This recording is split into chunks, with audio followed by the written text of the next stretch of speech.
Hi there! In this short tutorial, we are going to learn how to delete PDF page or pages. Here is our PDF file.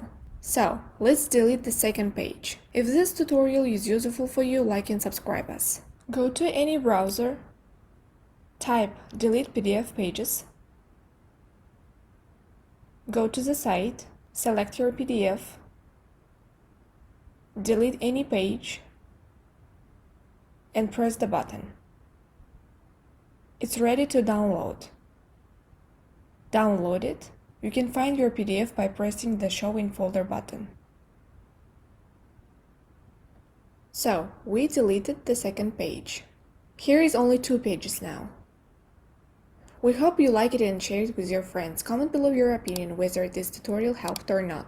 Thank you for watching and supporting us. Ta-ta for now!